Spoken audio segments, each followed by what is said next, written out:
اس کے بعد حضرت جعفر رضی اللہ تعالیٰ عنہ نے کہا، اللہ کے رسول نے ہمیں نماز کا حکم دیا ہے اور زکوٰۃ ادا کرنے کا حکم دیا ہے۔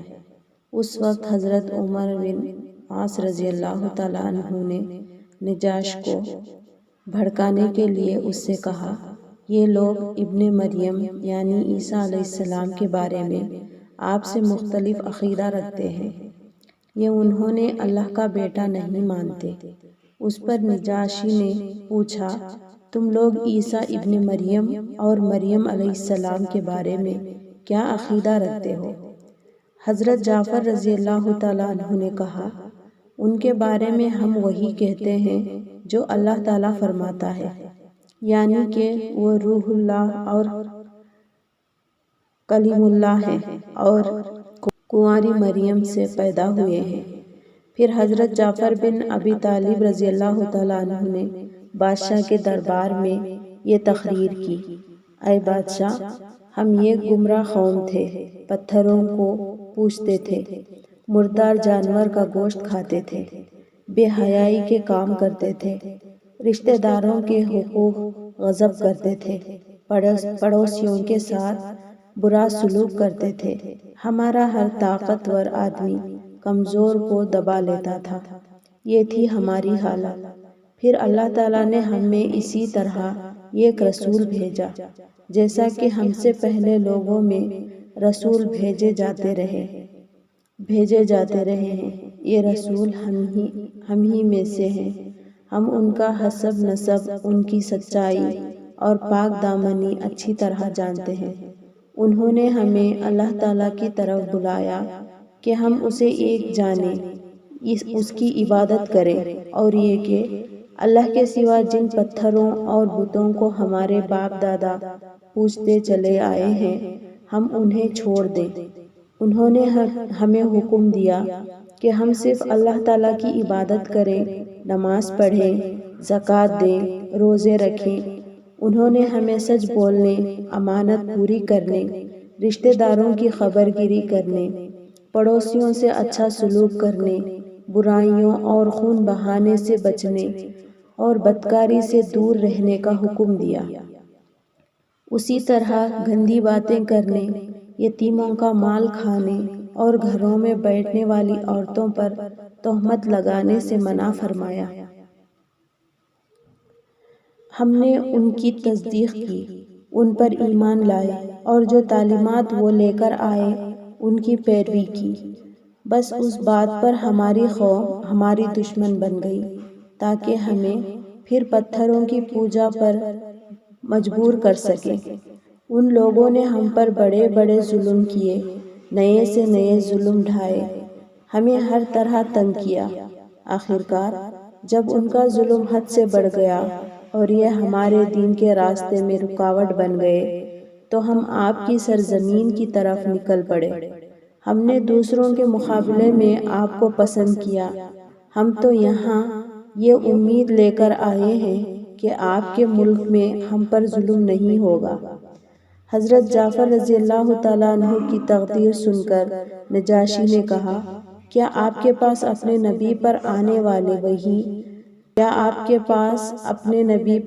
والی وحی کا کچھ حصہ موجود ہے؟ ہاں موجود ہے، جواب میں حضرت جعفر بولے، وہ مجھے پڑھ کر سنائیں۔ نجاشی بولا۔ اس پر انہوں نے قرآن کریم سے سورہ مریم کی چند ابتدائی آیات پڑھیں۔ آیات سن کر نجاشی اور اس کے درباریوں کی آنکھوں میں آنسو آ گئے۔ نجاشی بولا، ہمیں کچھ اور آیات سناؤ۔ اس پر حضرت جعفر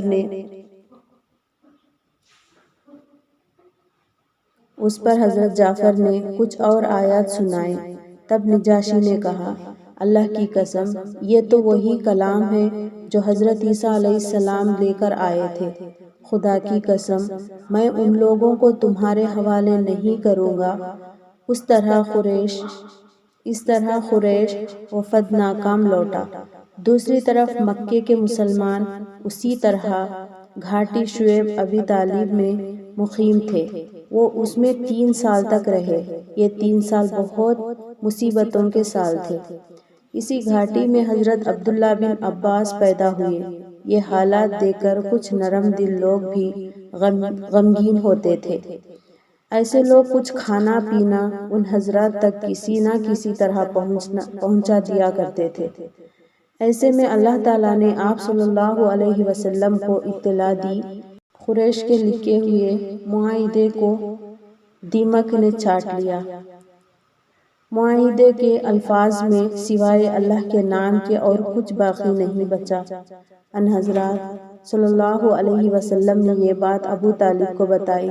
ابو طالب فوراً گئے اور قریش کے لوگوں سے کہا، تمہارے عہد نامے کو دیمک نے چاٹ لیا ہے اور یہ خبر مجھے میرے بھتیجے نے دی ہے۔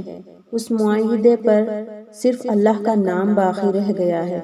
اگر بات اسی طرح ہے جیسا کہ میرے بھتیجے نے بتایا ہے تو معاملہ ختم ہو جاتا ہے، لیکن اگر تم اب بھی باز نہ آئے تو پھر سن لو، اللہ کی قسم جب تک ہم میں آخری آدمی بھی باقی ہے اس وقت تک ہم محمد صلی اللہ علیہ وسلم کو تمہارے حوالے نہیں کریں گے۔ یہ سن کر قریش نے کہا، ہمیں تمہاری بات منظور ہے، ہم معاہدے کو دیکھ لیتے ہیں۔ انہوں نے معاہدے کو منگوایا، اس کو واقعی دیمک چاٹ چکی تھی، صرف اللہ کا نام باقی تھا۔ اس طرح مشرک اس معاہدے سے باز آ گئے۔ یہ معاہدے جس شخص نے لکھا تھا اس کا ہاتھ شل ہو گیا تھا۔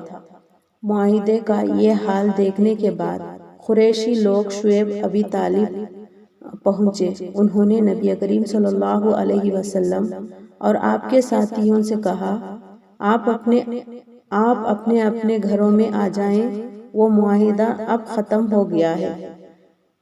اس طرح 3 سال بعد نبی کریم صلی اللہ علیہ وسلم اور آپ کے ساتھی اپنے گھروں میں لوٹ آئے اور ظلم کا یہ باب بند ہوا۔ اس واقعے کے بعد نجران کا ایک وفد آپ صلی اللہ علیہ وسلم کی خدمت میں حاضر ہوا۔ یہ لوگ عیسائی تھے۔ نجران ان کی بستی کا نام تھا۔ یہ بستی یمن اور مکے کے درمیان واقع تھی اور مکے سے تقریباً 7 منزل دور تھی۔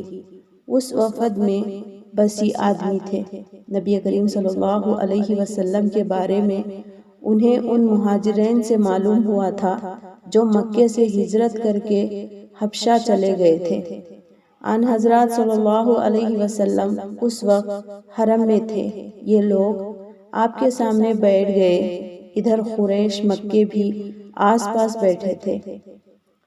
انہوں نے اپنے کان آپ صلی اللہ علیہ وسلم اور اس وفد کی بات چیت کی طرف لگا دیے۔